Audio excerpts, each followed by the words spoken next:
guys, it's episode 14 of the Flixwatcher podcast. I'm Kobe. I'm Helen.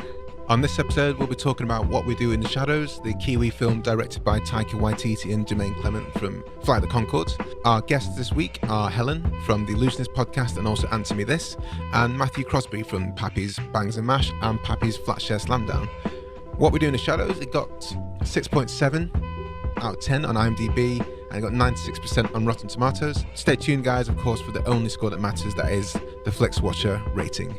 Like what you hear, don't forget to subscribe to us on iTunes. You can find us on Twitter at FlixWatcherPod and visit the website flixwatcher.tv for full listings about this particular show. As always, films reviewed in this podcast were available to stream on Netflix UK at the time of recording. There may be bad language and there may be spoilers. You have been warned. Welcome to this edition of Flixwatcher. Today we are joined by Helen and Matt. If you'd like to say hello, introduce yourselves and let us know where we can hear you. I'm Helen Zaltzman and I make podcasts such as The Allusionist, which is about language, and Answer Me This, in which we answer questions from the audience on whatever is troubling them at that point in time. And I'm Matthew Crosby. I'm a comedian and a writer, and I also make podcasts. Everyone makes podcasts these days, don't they? Yeah, everyone here makes podcasts. I mean, literally everyone here, yes. Yeah, that's very true. I make a podcast with my sketch team, Pappies. I make a podcast called Bangers and Mash, and you can find that at the British Comedy Guide. And also at the British Comedy Guide is our other podcast, which is a live panel show called Flatshare Slamdown. Yeah. Yeah? Yeah. Happy with those? Yeah. Yeah. That's great. Should we talk about the Allusionist and The film adaptation thereof. That's happening a lot now, You're thinking isn't of The it? Informant. And Answer Me, well, I would say I was doing a bit of research. The Sony award-winning Answer Me This. 10 years old, Answer Me This. 2007. So it's fair to say you were one of the first? Well, at the You could time we claim that crown? weren't, but it's all we've telescoped out now. The fun thing about the Sony Award that Answer Me This one, we won a few awards, and then pretty much the year after we won an award, that award ceremony would shut down completely. So don't give us any awards now. So the Sony Awards doesn't exist anymore? No, it doesn't. What is it now? It went away for a few years, and now they just brought Now it it's back. the Smash Hits Poll Winners Party, isn't it? They brought it back, and it's called the Arias, which is an Australian Music Awards Maybe. as well. Right. So they fluffed that. Yeah. Oh dear. Oh well, it's a shame. all right. But anyway, it's quite nice to be one of the final ever Sony Award-winning podcasts. Sure. In fact, the last ever Sony Award-winning podcast. The last but one. Or did you not win gold? No, there was 1 year. Oh, 1 year sorry, after. sorry. Oh, okay. It's delayed by a year, so the effect is less obvious. But if you looked at it on a graph, it'd be very clear. Yeah. That it's Answer Me This plus a year, then curtains. Then You it were the goes. beginning of the end. Yeah. Okay. Maybe they think, where do we go from here? Yeah, absolutely. They Yeah. peaked. They tried it one other year. Yeah. Just didn't feel the same as when we're giving awards to Helen. Helen's now going to talk about the time when Flatshare Slamdown won the Loaded Laughter Awards. Oh, did you? Yes. Did you? Yeah. Congratulations. We won the Loaded Laughter Award What? for Funniest Podcast, and I believe 2011, I think it was. Is there a black tie ceremony for that? It's amazing. It's really good fun because for some reason, I don't know why, loads of comedians show up. So like Vic and Bob were there, all the guys from The Fast Show were there, Keith Lemon was there, Lee Nelson. Got to meet all my heroes. And then First half of that list, not necessarily the second half. And then did it die a death 2 years after? I think the Loaded Laughter still exists. Even really? though Loaded does not. Does it not? Does it not? And nor Yeah, does it Laughter. folded, It's a yeah. very solemn well, time now. It's Well, gone. when Loaded magazine folded, so did Laughter. Yeah. That was the day that Laughter died. Oh, no. No, I didn't know that Loaded magazine. This is terrible news for me. I thought it did, didn't it? I I thought pretty think much it all the did. magazines have gone. When I Last year, turned yeah. 17, I probably just stopped reading it.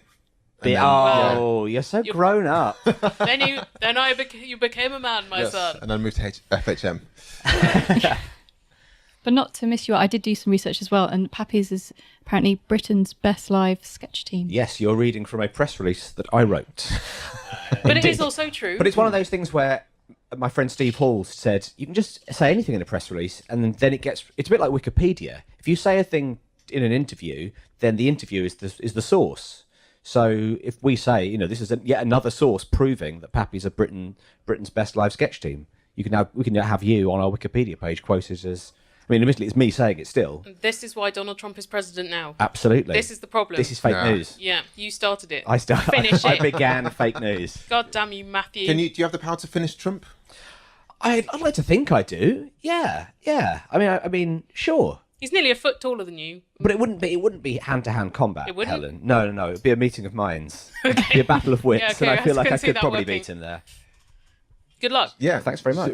Looking forward to it. I can't wait. But on a different note, we're here to review some films. Oh, yeah. Absolutely, yeah.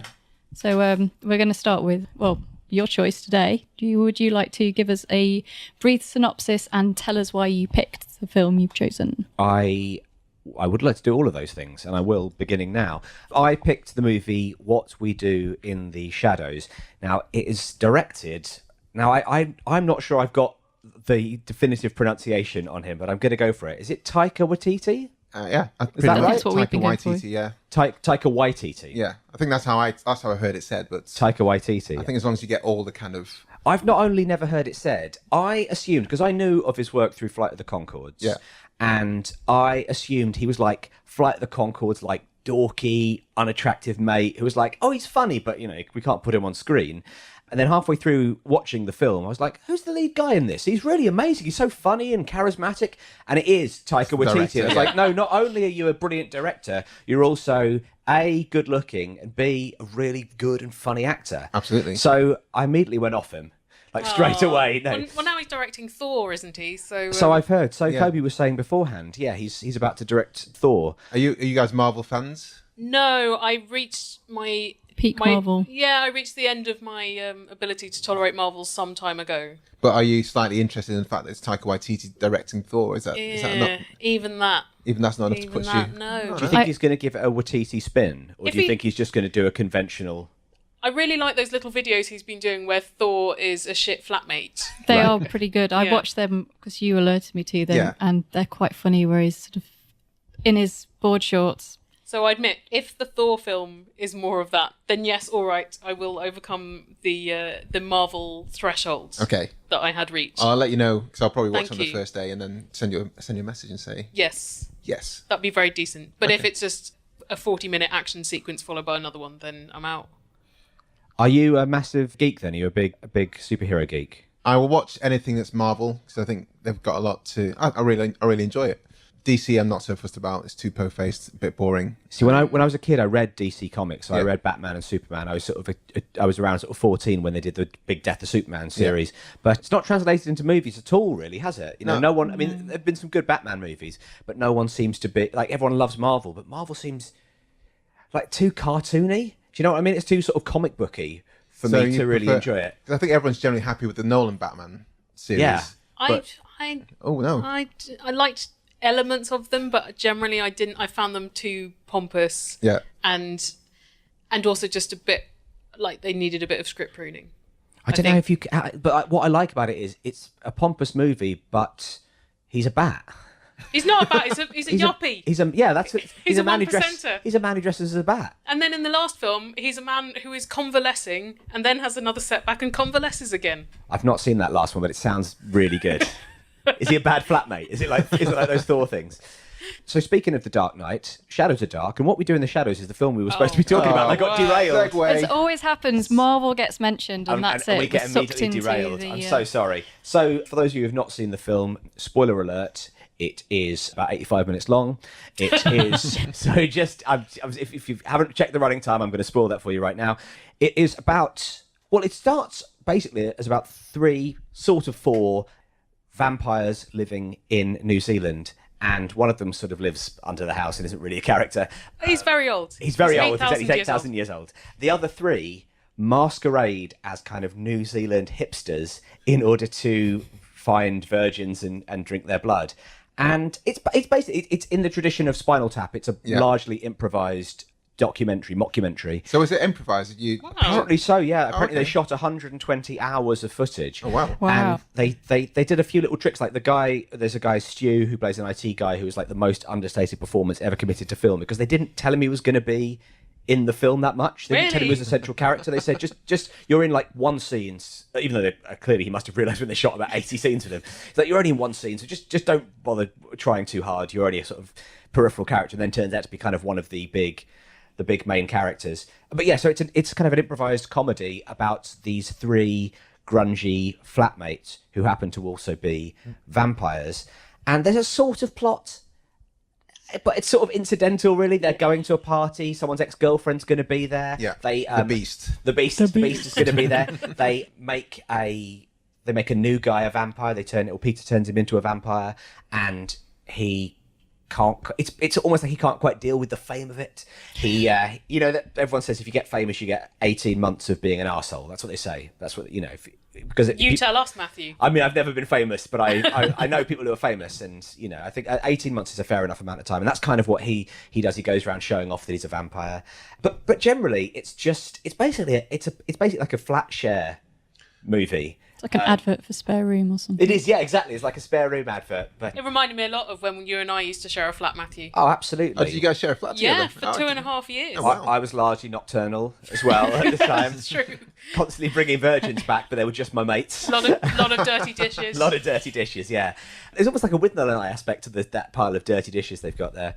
And the reason I chose it is, well, A, because I wanted to see it. And So you'd not seen it before? no, I hadn't seen it before, and it felt like the sort of thing I would enjoy. And lo and behold, I did.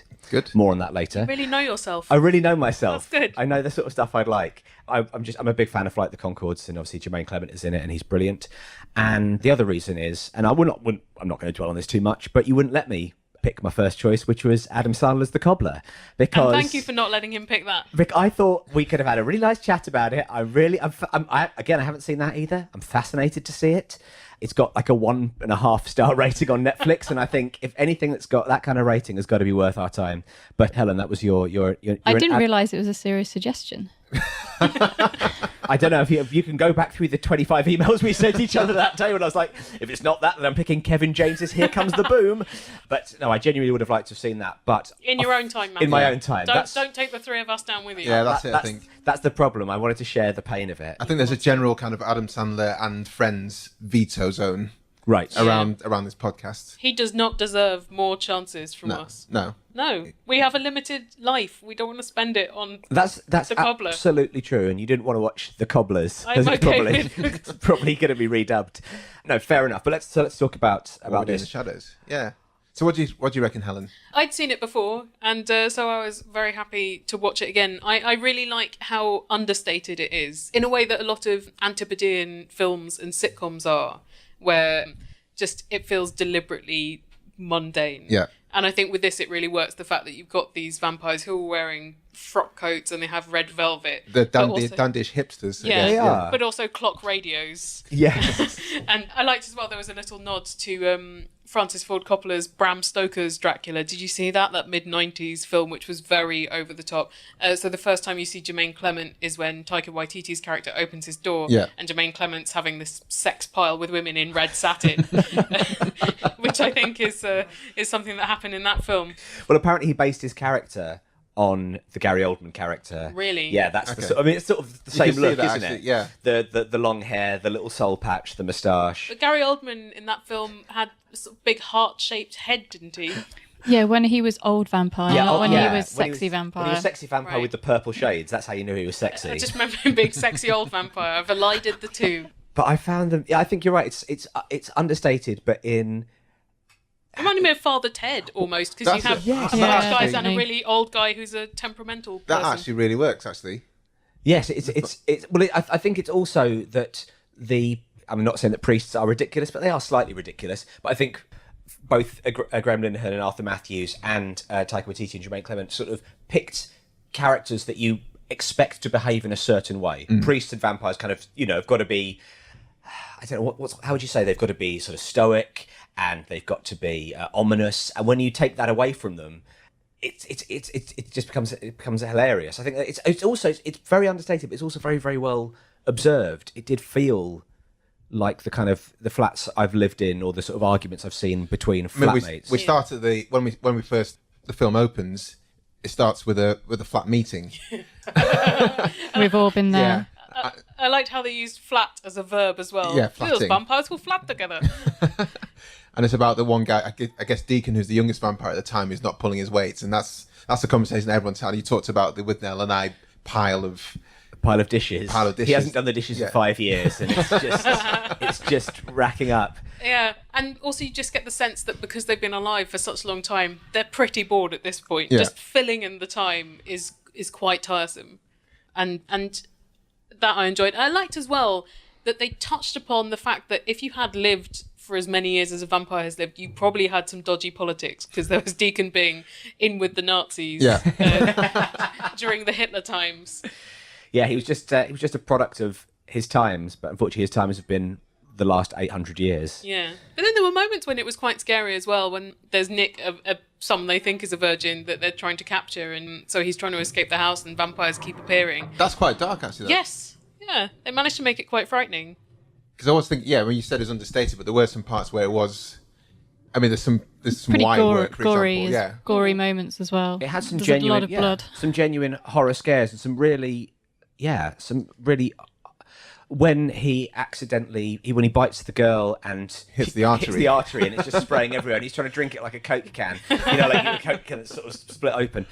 It's both really funny, but also like I was really retching watching it. Yeah, there's a beautifully shot bit where the new vampire doesn't realise he can't eat solids anymore, and he eats a chip, and then he just vomits blood into the road, and it's dark and it's kind of backlit by a street light. Yeah. And there's just this.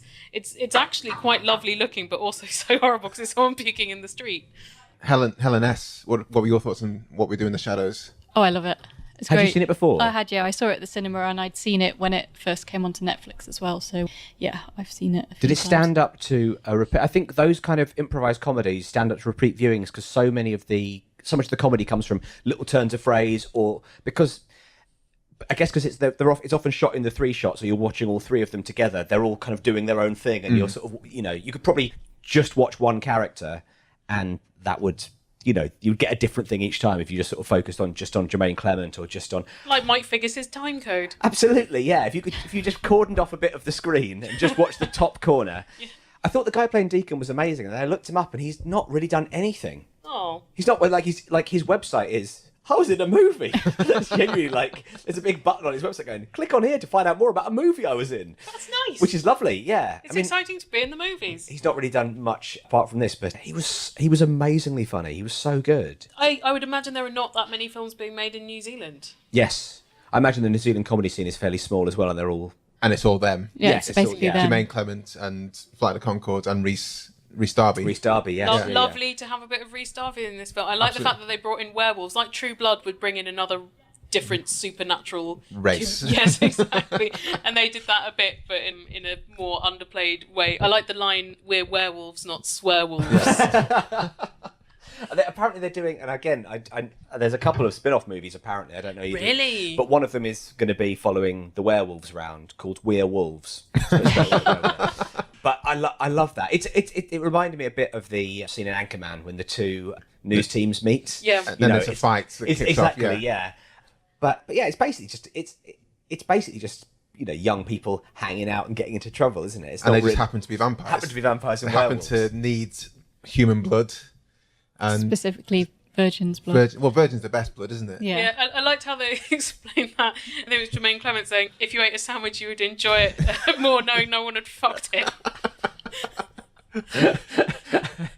Yeah, it's full of stuff like because again, It's very quotable. There's Yeah. so many little bits in it that I think watching it again, you sort of almost join in. I know I found myself kind of joining in a little bit I think in a quote along. Yeah, the with repeat viewing scores me quite high in this. Is that nod to the Lost Boys where they had the biscotti? Look what you're eating. It's worms. You see, now I've not seen the Lost Boys, so I know they mentioned that they're referencing the Lost Yeah. Boys, but I don't know what the thing was in that. What happens in the Lost Boys? I saw it when I was, I think, 7, so I can't remember. I've seen one bit of the Lost Boys, which is a Kiefer guy Sutherland without a happens in shirt it. playing the saxophone, which my friend showed You me. should watch The Lost Boys because Okay, it I'm is writing it down. brilliant. But The Lost yeah, Boys. he's He's writing eating it down. something and makes it look like it's worms. So it is that simple. Yeah. Right. But yeah, it's awesome. The soundtrack to that is pretty awesome as Oh, well. I've heard the soundtrack. Yeah. I'm not a complete philistine, but I haven't seen the film. I'm not big up on my 80s movies, It but surprises me. Yeah, I think people would assume I like that sort of stuff. But the Yeah. stuff I watch from the 80s is like Hal Hartley movies and stuff that make me seem clever, you know. But I haven't seen The Lost Boys. But I would love to, because again, I keep mentioning Spinal Tap, but it was shot in the same way. Yeah. I would love to see. I bet you they've got some phenomenal outtakes. Mm. You know, Spinal Tap basically, when they put out the DVD a few years ago, had a whole other disc that was another movie that was all the same characters, completely different sort of story. I bet you could do the same thing. I think the plot emerged as they were shooting it. They just started shooting it. It's funny because it's a way of like a lot of great comedies come out of improvisation. So many of the Judd Apatow, Adam McKay. Adam McKay? Yeah, Adam McKay did Anchorman. Yeah, exactly. A load of them came out of, big, long improvised scenes. It's just interesting. It doesn't seem to happen that often. Well, the difference with Judd Apatow and Adam McKay is that they kind of sit in the improvised scene for far too long, and their films like 2.5 hours when they just don't need to be. Yeah. And you 85 minutes. 85 minutes. Loved it. That's what you need to do. Just cut it short, make it really. I do like a short film. It's good. There's something very satisfying about knowing that the film's going to be over soon. And I know that makes it seem like I don't enjoy films. I do. I like to know how long I've got to enjoy them for, though. Absolutely, yeah. Yeah, it's just like if you're watching a YouTube video, there's going to be a point when you bring the cursor over the screen and see how much more there is to be seen, no matter how much you're enjoying and that's what you can do with Netflix as well. Just kind of do it with Netflix, yeah. But I think especially with comedies, I find it very, very hard to justify a comedy that's over 90 minutes. Yeah. And this. I think also if this was over 90 minutes, it would probably have to have a more conventional plot arc, and I was quite glad that it didn't, where it was portraying the vampire's life and there was a bit of development as well, but that you were just watching it, you weren't really watching it to see a narrative unfurl. You're just watching it to see them hang out with each other. Yeah, but I think that is often when the weaknesses show up in comedy things, when they go on too long and they're sort of forced into some kind of narrative. Yeah, it doesn't really have the same sort of third act problems that a lot of comedy films have when they're like, we've got to tie this story up, because it's a bit like sort of train tracks, isn't it? Where you're laying down the train tracks as the movie's going along. Wallace and Gromit. Yeah, exactly. It's a Wallace and Gromit style plot. I've realised who he looks like, not just Gary Oldman. We've got him up on the screen here. He looks like... You've got to describe who you're We're talking about Jemaine Clement's character, Vladislav. Everyone I know fancies Jemaine Clement. Vladislav the Poker. Vladislav the Poker, that's right. He looks like, in Deadwood, Lovejoy's character in Deadwood. Al Swearingen. Al Swearingen, yeah. Does look like a young Ian McShane. Yeah. He could, if they're going to do like a Deadwood reboot, that's who I would go for. Jemaine Clement follows the Allusionist on Twitter, therefore he's probably a great guy. I think he is a great I guy. think he is. So you're saying everyone fancies Jemaine Clement? That's interesting to me. Do you fancy Jemaine Clement? I do fancy him, yeah. But then I also fancy Brett McKenzie, and now... Gorgeous now he's got an Oscar. Well, this is I fancy him even more, but now I also fancy Taika Waititi as well. So I don't think I can watch any more of these movies. What about Rhys Darby? You just like famous Kiwi comedians. It's more of a friend zone thing, I think. Rhys Darby came on our podcast once. Did he? So yes, Flatshare Slamdown. He did one of the Flatshare Slamdowns in Edinburgh. If you want to listen to it, it's a British comedy guy. It's still there. We'll link to it in the show notes. Absolutely. But so it's weird. It'd be weirder if I was like, yeah, I do, because I've sort of met him. But yeah, the Flight of the Conchords guys, sexy, talented. They're like the anti-Pappies. Well, this is a question I have for you guys. Do you think, because New Zealand is a tiny country, and although they're not that prolific in films, the recent films they've put out there, Hunt for the Wilder People being the latest one, are really good, high quality, fun films. But the UK doesn't seem to do that with their films. Is there something missing? Is there something that Pappies can do? Yeah, Matthew, why haven't you fixed the UK films? Why haven't I fixed the UK film industry? You could be the new Richard Curtis. I'd love that. I'd absolutely love that. It's a good point, isn't it? I mean, do you think that's just our perspective because we're here, so we see get the good stuff. and the bad ones? Whereas if you're like, we only hear about the good New Zealand films. I mean, bear in mind we have only mentioned films that Taika Waititi's made as well, so it might just be that he's a very good director, and it's irrespective of the fact They've got Peter Jackson as well. They've got Peter Jackson, but he sort of works with the Hollywood system, doesn't he? Whereas Taika Waititi is still a New Zealand filmmaker.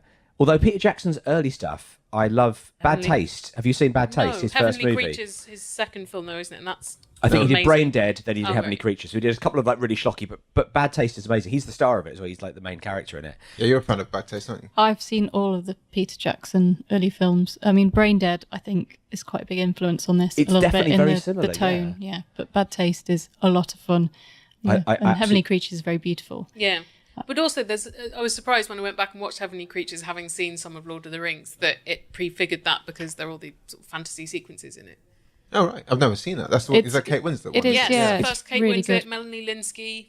It's terrific. It's based on a true story as well, isn't it? It is. Of Two schoolgirls who who killed their murder one of parents. their mothers. Yeah. Oh, that sounds... He It's also very did. dull, but very beautiful. He also did Meet the Feebles as well. Do you remember that? He did, Which is like a yeah. sort of weird, Muppets. like a backstage at the Muppets, but they're all shagging each other. Puppet swearing, basically. I've not come across this. Have you, Kobe? No, not at all. Not at all. Are you a Peter Jackson completist? I don't know because I've not seen The Hobbit. Oh, so no, yeah. Are you considering it non-canonical for your own convenience? Yeah, Have you seen The Lovely Bones, though? That is Oh, I one have of the seen that, yeah. worst films I've ever seen in my life. book's not great The though. book's terrible, isn't it? Yeah. The book's awful, and It's I just didn't not sort of a nice. realise...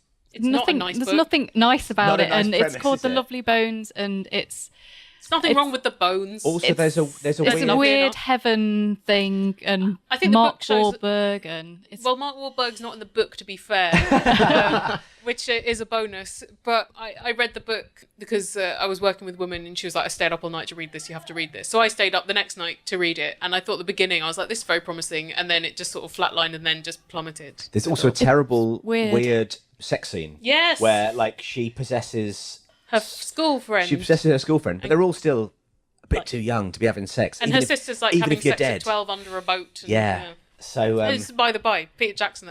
So the film is... I've not watched the film. so basically, what we've You established say no. is No, say no to the film yeah. of Lovely Bones. I mean, if you've already done the book, then you really don't need to do the film. Yeah, okay, because the film also has Marky Mark, and I'm happier without Marky Mark. you prefer him with the Funky Bunch, don't you? If Marky Mark's going to be involved, the Funky Bunch have to also be there. The other New Zealand film I can think of that isn't a Taika Waititi one is Whale Rider. Is that? Oh, yeah. true. That was. Eagle versus Shark. That's Taika That's Waititi. Taika Oh, is it? Yeah, yeah. Yeah. So you see, that's Yeah, this is so the this problem. is it, You go I like, think. It you gets go a bit like, narrow. don't they make great movies? And what you mean is this one dude who is good looking and funny makes really great movies. And Jemaine Clement's in all of And them. Jemaine Clement's in all of them. Yeah, yeah. Because everyone loves Jemaine Clement. Who doesn't? The only one I can think of is Once Were Warriors. Oh yeah, wasn't the piano New Zealand film Oh, as Yes, well? yeah. Jane Yeah. Campion is... Yeah. yeah. And female as well. So we go. So they've made a few, but rather sporadically, and I then bet you they're making films all the time. We just Yeah, don't see them. exactly. We just don't see them. Any New Zealand listeners? Do you have news? I'm sure you do. New Zealand listeners. We have I would hope so. a lady, yes, she's now based in Auckland. She used to be based in London. She listens. We talked about Hunt for the Wilder People when it came out. Well, can you please tweet us and tell us, is the New Zealand film industry in rude health or is it dying on its arse like we clearly think it is? Well, they've got Thor. Thor's They've one of got theirs Thor's now. got- yeah. Does Thor's there. that count? Yeah. Is he going to make it in New Zealand? I think he's been... he might be making it in Australia. I think it's but- Australian made, yeah. But same it's difference. close. It's close. Same difference, right? The point is, it's not being made in Hollywood. So Yeah. that's a kinda score counts. for Australia and New Zealand collectively, if they'll share that glory. So what did he do before he made Flight of the Conchords? How did he know those guys? What was the Taika Taika Waititi. Waititi. Taika Waititi? I yeah. think because Flight of the Conchords was kind of going in. It was just Jermaine and Brett, wasn't it? And they Yes. were just kind of hanging around with each other. And Taika was making films. The first film he actually wanted to make was Hunt for the Wilder People, which is Wow. what came out last year. That's amazing. And That's the long he game. started doing. He made Eagle vs Shark and just got all his mates involved. So he's just been one of these people who's just got a camera and started making films and seeing what happens, and things like that. I've just realised that I've seen every Taika Waititi film I've seen has been on a plane. So maybe I'm really doing them a disservice. Maybe they're not meant to be seen on the 9-inch screen. Can I just say it made you recording this podcast very expensive because you had to buy a plane ticket as well. You didn't just have the only to. way I will watch them. And it wasn't a It's my cheap way. plane because now EasyJet and those guys don't have films, Don't have yeah. films on Well, there. Helen flew to New Zealand. Now she went really method on it. I She got- refused to get out the plane. I just went to the films. Back to the film, yeah. So Yes.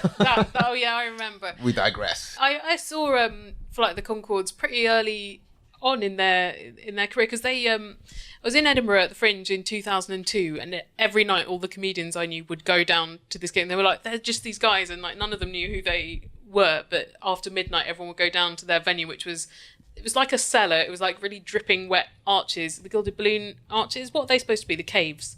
Is that The like caves, a railway yeah. arch? Yes, yeah, So yeah. like dank, like properly dank, small. You kind of have to sit with Or is your. it Dead. or is it the underbelly? It might be now. They might have. Okay. They might have changed hands. Yes, the Gilded Balloon, I think, have I think some of that even burnt down, but Yeah. I think just the tonic look after the caves now. But anyway, imagine you're under a railway basically arch, very- and it's gross, and then there are these two guys in there with amazing patter that is very downplayed, like in these films, Yeah. and playing these songs that are really funny. And I think some of those songs didn't make it into their TV show, but it was just really fun. And every night we would go because every night it was a bit different. And I was like, how do they do this? it? Yeah. And I remember someone going to see it, and they were like, they seem, because they're so downplayed and so natural. My friend saw it and was like, I don't, like, the songs are really funny, but I don't know if they're in on the joke of how funny the two of them talking is, because it just seems like two guys having a chat who, like, they almost kind of, it's like what we do in the shadows. They made a feature of kind of how boring and mundane they could be. Yeah. Well, I heard how- an interview with James Bobbitt, who's the guy who directed, I think he directed the first Muppet film. Right, yeah. He was the guy that brought in Brett McKenzie. Yes. And I think he did some work with Flight of the Conchords as well. And he said the first time he saw those guys live, he thought the patter was kind of just New Zealand kind of drawl, but he realised when working with them, they'd actually put in all the pauses and all the ums and ahs, and they'd really kind of tailored that kind of aspect. Wow. Of, Really? Yeah, so he said the whole thing kind of put together was just magnificent. So It's a bit like when people watch The Office, the British Office. People assume that's improvised in the same, because it's in that sort of mockumentary style. Yeah. People assume it's improvised, and then you read the scripts and you're like, no, actually, every single line is poured over. I guess there's two ways of doing it. You either go the Office route of being meticulous about every single word, or you shoot for 120 hours and go, Oh well, my God. hopefully we get a funny carve out. 85 minutes out of this. That is a bad proportion, isn't it? No, but I bet you, well, 1%. it depends, because they shot it with the New Zealand documentary company, so I assume was that real though? I didn't. yeah, at the because start. it was made in conjunction with them, so I Okay. assume they just kind of had a documentary team, and then presumably your costs aren't quite as expensive because you're not shooting it like a Hollywood movie, so it means that you can shoot dirty and you don't have to set up shots in quite the same way because you're just trying to capture what's happening. So I mean, I'm not A saying lot of it's night shoots. a lot of night shoots. Well, it has to be. Yeah. Well, that's the start of the film as well. He opens the curtains. This is the scariest part. This is the scariest part. He's, oh my God. I was so charmed by him as well. I was so gutted when I found out he was the director. Just He's generally. got a particular face that he pulls with his teeth, which Yeah, he does that like slightly Yeah. sheepish kind of. But sometimes this sort of excitement, like when he's about to eat somebody and he's sort of... Yeah, well, he's got that. He's got the lady on the couch, and in the meeting beforehand, he says, "If we're going to have the ladies in the couch, we need to lay down the newspaper." So he's there, like laying all these towels down. How was your day? Oh, good, nice. And then he's just like, He's having a that's really nice. polite conversation, which is actually, it's both kind of very funny, but again quite horrible. Super dark, yeah. Because he's about to murder her. It was those scenes I think were. It's very hard to pull off making your characters murderers, but also incredibly lovable.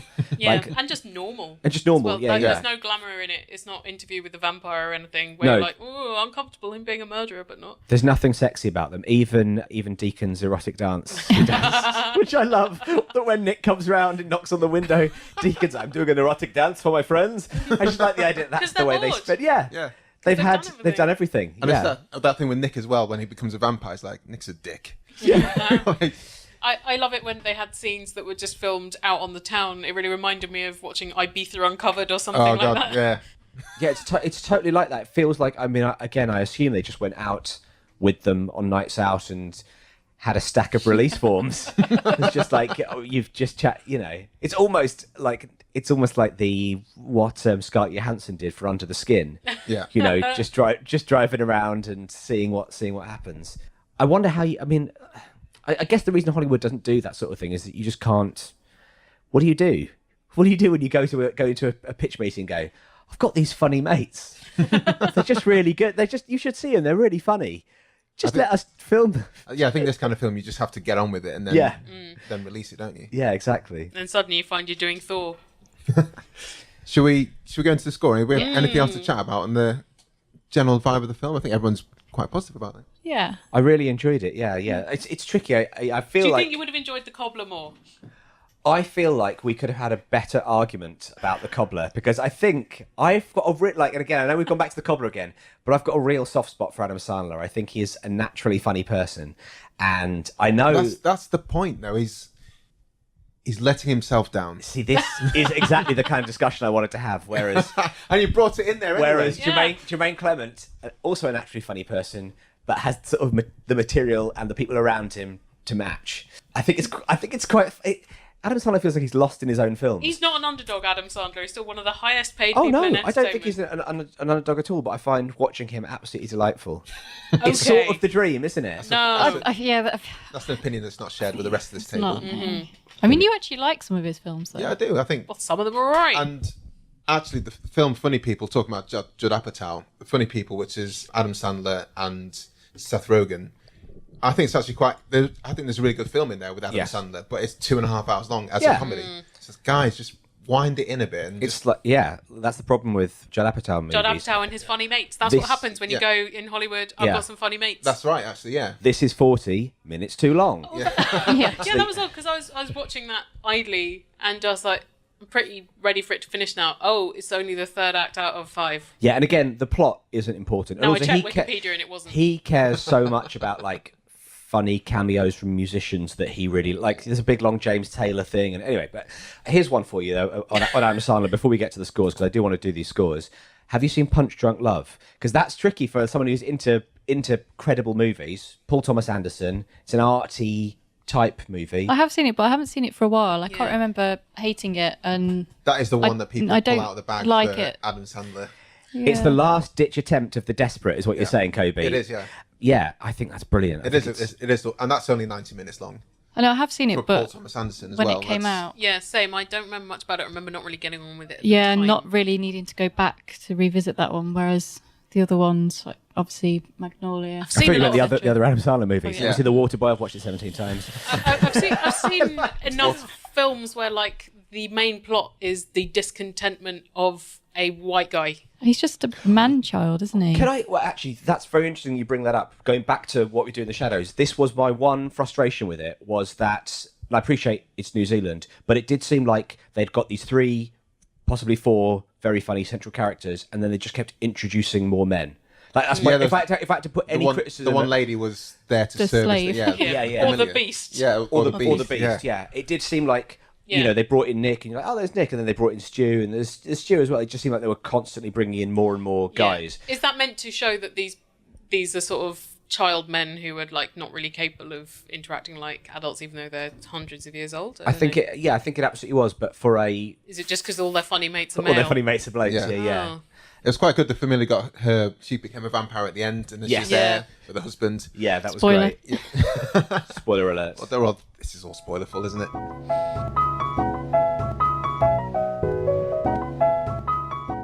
Should we go into the scores? Yes. So the first score we talk about is the recommendability score. These are all out of 5.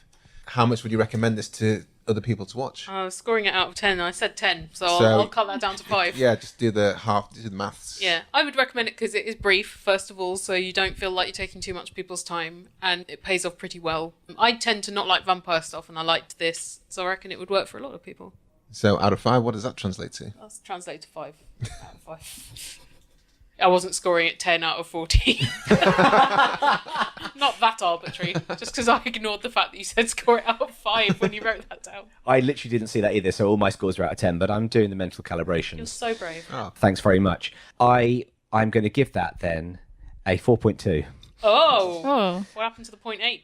No, I think it's definitely the sort of movie that I would recommend to a bunch of people, but I can totally see somebody watching it and going, it's not, you know, like it's that very kind of, yes, I'm picturing a specific person. Hello, if you're listening. Who is it? Alex, but not your Alex. No, which? My Alex. Your Alex. But I can imagine him watching it and going, yeah, that's where the gags. And I like, you could then go, oh, here are the gags. But you know, like it's so. If you love out and out comedies, you know, I'm talking Billy Madison, I'm talking Happy Gilmore, no. I'm talking The Wedding Singer, I'm talking Little Nicky. If you like a proper comedy, I'll allow The Wedding Singer. Then Yeah, I was going to say Wedding Singer is acceptable. That's all I wanted, was for you to say one Adam Sandler movie was acceptable. He peaked too early. I feel he did. No, he continues to peak. He's can't plateauing. peak. Climaxing. He's Still plateauing. climaxing. You can't peak at sea level. You can't, that's the first rule of the Sailor's Code, isn't it? But yes, I'll go 4.2. 4.2. Helen? Helen. 5. Yeah. I don't think there should be anyone who hasn't seen this film. It's funny, it's silly, really short. It kind of... There has been a little bit of a foray into comedy and horror together. And when it works, it can be really good. And I think this kind of brings together the really kind of gory elements of horror that some people might not be agreeable with. But the way it's done, in the style that it's done, you can kind of like go, I don't really like it. But going back to that it's chase kind with of Stu, fun. that was quite tense. But then you have Jemaine Clement face on the cat. Yeah.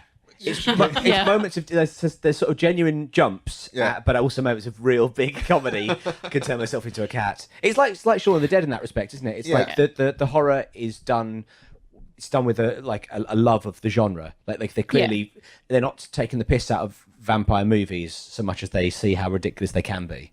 But I totally agree. When you talk about Shaun of the Dead, actually, those guys, the Cornetto trilogy guys, are probably that kind of ilk in terms of making films in the UK that have independence and they've got class and they've got totally kind of quality about them. Absolutely. Yeah. And again, they use the same sort of pool of people in all their films. Yeah. But still want a Pappy's movie. That's what I'm alluding to. I mean, you are in a very, very small pool of people who are requesting for that at the moment. Two on this side. Two people. It'll be. It depends if it's going to have Adam Sandler in it, really. Yeah, that's I think if Adam Sandler's in it, it becomes an Adam Sandler movie. You can't call it a Pappy's movie anymore. More people wanted this than that Adam Sandler series on Netflix that got everyone angry about its portrayal of Native Americans. That was the Ridiculous Six, which is I watched 20 minutes of. Well done. Yeah, I know. I think you need a medal or something for that. Unless you watched it for your own enjoyment, in which case you should have I known. watched it to test myself. You've got it. It's a bit like in Mean Streets when he puts his hand over the flame. Yeah, it's that sort of it was thing. that It's kind of like thing, just to build, to make you stronger, to develop those critical faculties, Absolutely. to make sure you're not getting lazy. Puts me in the and top complacent. 5% I read on Wikipedia.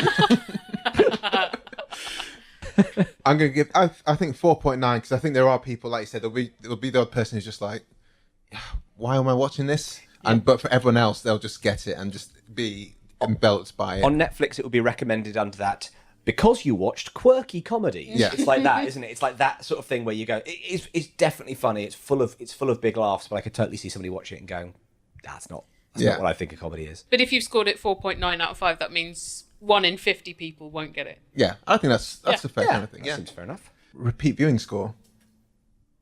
A personal repeat viewing score 5. I genuinely would have watched it again straight away afterwards. I found it brilliant. I could watch that guy who plays Deacon in anything, which is not great for him. He's done one thing. He's my favourite character. I think he's so funny. I think the idea of a non-sexy guy finding himself.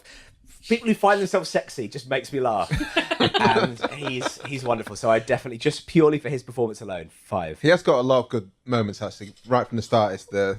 He's got good wardrobe. Yeah, but you think I'm cool, right? That's not the point. Yeah, and he has the amazing hand-knitted jumper. Yes. Oh. And it's just, for half the film, he's just always knitting. Yeah. God, hipster. Yeah. He's like the rock star vampire, isn't he? Yeah. He is, yeah. The younger one who doesn't... Yeah, he's the young one as well. He looks... He's like 189 years old. Yeah, but he also looks like he's 40, he's not like a young looking, if he was hanging out with a bunch of 17-year-olds, it looked really weird, but he's like the cool guy, Yeah, but Jemaine Clement was supposed to have been vampired at 16. And he's that's right. But, 40 when he's playing this. He says it was we had a very tough 16 years. That's why I look like this. Yeah. That is, it's slightly more plausible than Matt Damon playing an 18-year-old in Beyond the Candelabra. Yes, is that how it's supposed to be, isn't it? Yeah, which really changed the dynamic of the film for me. Yeah, that makes it a bit more... Could they have not found someone who was 18? I'm sure they could have found someone who was would at least pass ratings. Matt Damon was 25. 40-ish. Yeah. And I think he passes for late 20s pretty well, but it does change the dynamic, the fact that he's not just passed out of childhood. No. Anyway, that's not this film. It's very much the James Van Der Beek playing a 15-year-old in Dawson's Creek. It's very much like that. Little bit, except I think it's more of a plot hole in this film than in Dawson's Creek, which I think manages to get around that. How old was James Van Der Beek when he played Dawson? 47. Looking good on it. Repeat viewing score, Helen. I didn't enjoy it quite as much the second time around, but I think maybe because I was watching critically for our purposes, rather than just watching to discover what it is. You have your iPad Mini in front of you. Were you typing notes on that at the time, or was that? Have you transposed them from? I was typing on my laptop, and then it's in a Google Doc, so it's like we're getting technical here. Sure. It's just updated on both Talk us through your devices. process, Helen. What gear are you using at the moment? But there's loads of detail, so I think over my lifetime, I could watch it several more times. So I would say it... Are we scoring this per number of repeat views we could do, or just on the repeat viewing quality? The repeat viewing quality, I guess. Okay, yeah, well, I know that's... kind of how you feel, whether you think you're going to watch it again in the next year or so, maybe. 4. I'm giving it a 4. So you said 5, Matt, didn't you? Yes, please. Helen, S. I'm going to go for a 5. You've already lived it. This is it. I want to watch it again now we're talking about it. Yeah. I just think it's really easy to watch, and it's also a kind of film that I could probably watch having missed the first 20 minutes and watch again sort of not knowing I'm going to catch the end of it and still really enjoy it, and probably find that there's little bits that I missed or that I forgot they happened. Like I forgot about the bit where Jemaine turns into the cat, which is completely ridiculous, and now it's in my head and I like cats. So yeah. 5. That's so true much though, fun. because I watched the second half of it with my wife. She was working and then she got in and she just started watching it. I hadn't seen the first half, and it's so immediately funny and the dynamic is so immediately clear that you don't need to have seen the whole film. It's like watching sketches. It is. It's very sketchy. Yeah, it's very sort of. It's almost like a sketch comedy movie. Yeah. What about your repeat viewing score? My repeat viewing score is, I'd say 5. I think I'd happily watch this a couple of times a year. Simple to watch, always put a smile on your face, and there's just so many bits. Like you say, I forgot about them playing with the bow and arrow, trying to get the bow and arrow into the dartboard and hitting him in the thigh. I forgot about the kicking in the taekwondo, like flying through the air. There's just so many like little.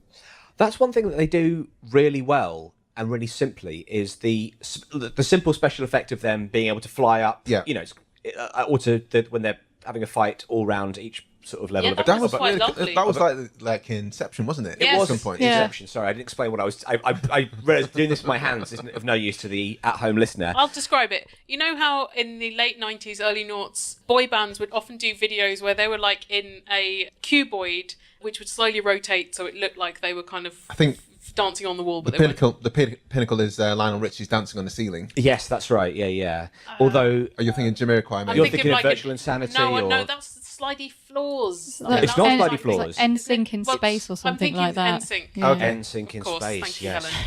She knows. There's a really good video on how that Virtual Insanity thing was made, but it's like a fixed camera and they move the they move the walls. they move the walls. That's Yeah. right. But they yeah. don't rotate the walls. No, you're right. And actually, it's not really got anything to do with Why what did we do you in have the to bring shadows. up Jamiroquai again I every think that was time? me. Yeah, sorry. But yes, it's that's a very simple special effect done brilliantly. Yeah. It looks really, really good and never takes away. You're never watching the special effect. It doesn't take away from the comedy or from the performance.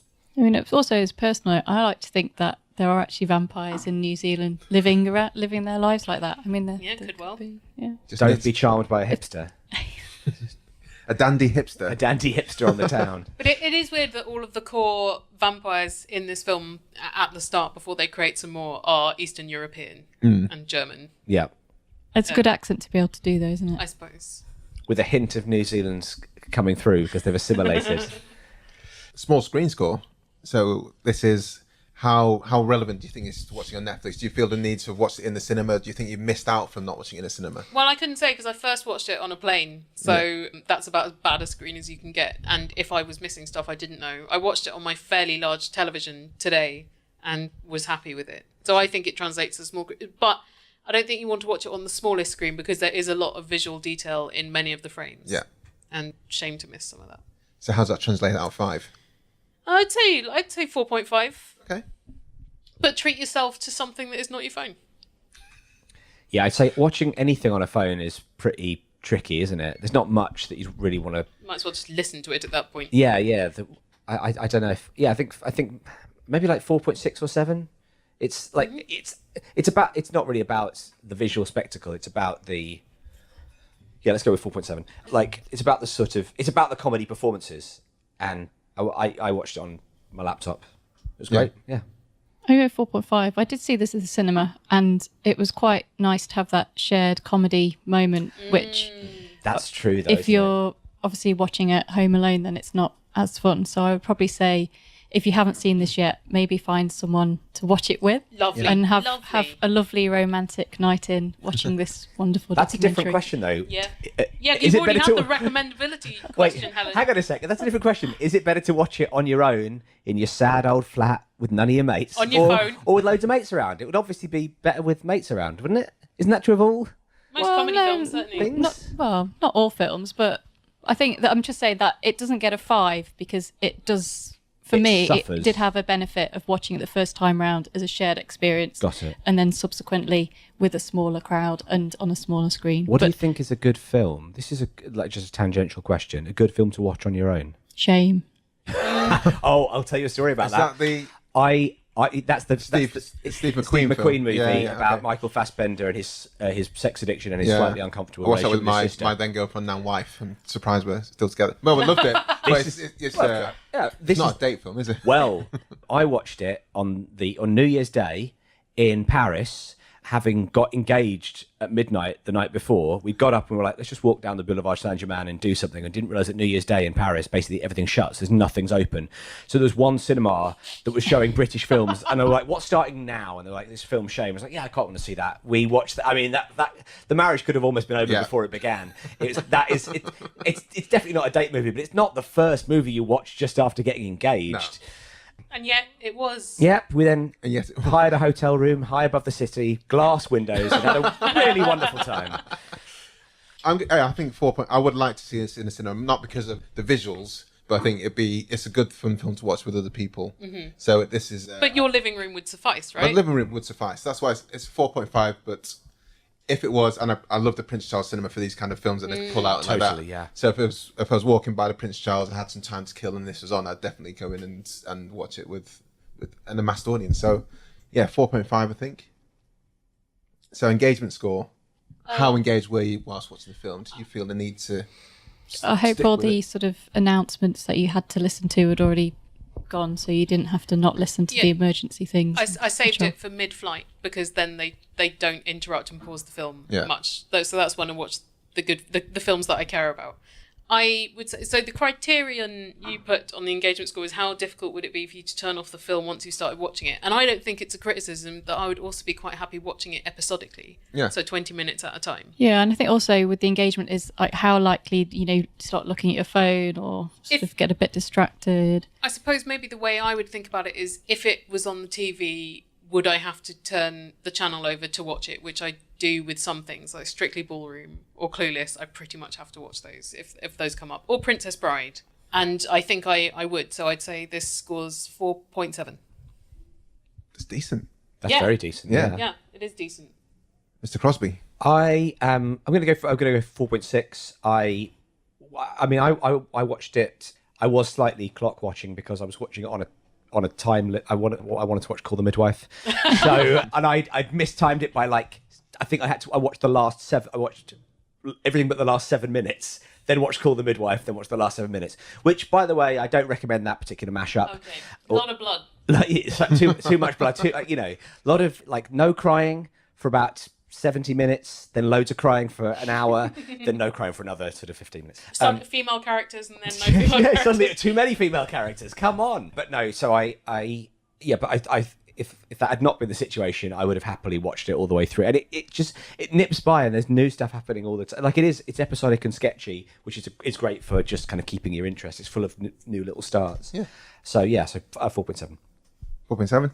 Helen. I think I'm going to give it a 5. I mean, it's so short that even watching it again, it just flew by. And, I didn't feel the need to check the phone. And I'd done all like my, when you get into the IMDb train of, I'd already done that after watching it the first time. So I didn't feel the need to go, oh, that guy was in this and that was in that. Yeah. And yeah, it's just so short that it, had my attention again. And I do really want to see it again now after we've seen it. Engagement score, yeah, I think I'm going to go 4.7 you guys as well. Let's make it 4.7 across the board. Isn't it?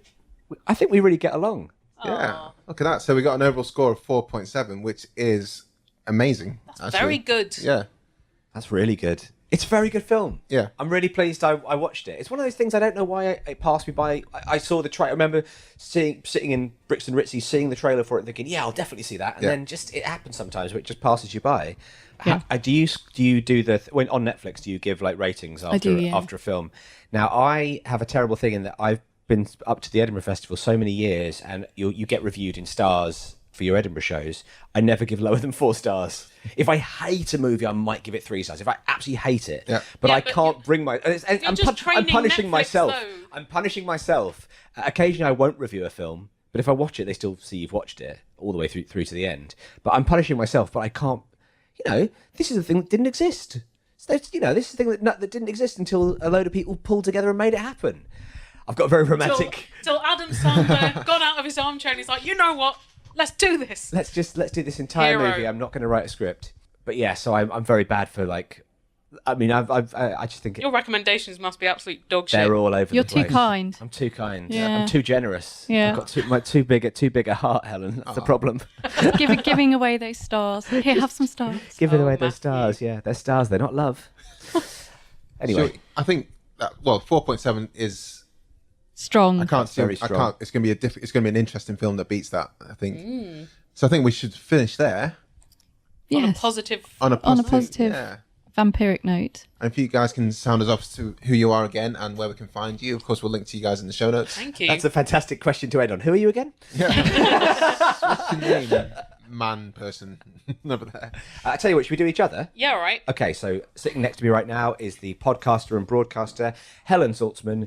She is my former flatmate. You can hear her podcasts on the Radiotopia network. Is that right? Sure. You You can look it up on the internet. People know how the internet works now. So go to http Oh, you ://. No, so if you search for The Allusionist or Answer Me This, they're two of my absolute favourite podcasts. Oh, thank you. I've fallen away from so many podcasts over the years. We you've all do. stayed constant. But I've stayed constant like the Wow. Northern Star to those two podcasts. very I flattering. absolutely adore it. I absolutely adore them both. And Matthew Crosby here is part of Pappy's, the sketch troupe who also do the two podcasts, Pappy's Flatshare Slamdown, which I've been on. You have been on replicating twice, our in real fact. life Flatshare Slamming Down, and Pappy's Bangers and Mash, which is sketches. And he's also a comedian, so you can see him live. Where can can. people see you live? Have you got MatthewCrosby.com? You're not going to believe this. This is a bit of a coup. Not .info. I've got MatthewCrosby.tumblr.com. Whoa, how much do you pay for that? Woof. That is a coup, isn't it? And it's, all my sweet podcasting money. That's where it's going, guys. Getting the cool URLs. Free templates. I went for a .org because I thought they're classy. Yeah, they really are class. And also, not for profit. Not anymore. They Exactly, just yeah. buy one. 20 quid because the .com was $5,000. No. Yep. Guys, yes, thanks a lot, guys, for talking about what we do in the shadows. What a Been an pleasure. absolute pleasure, yeah. Thank you very much. Yeah. Bye. Cheers. Bye. We really hope you enjoyed the show. Please don't forget to subscribe to us on iTunes. And of course, we want to big up Tony and Jay and also Greg, our editors from GL Productions. Of course, please big up Mighty People for the tunes you can hear now. And at the start of the podcast, find us on Twitter at FlixWatcherPod and visit our website, flixwatcher.tv.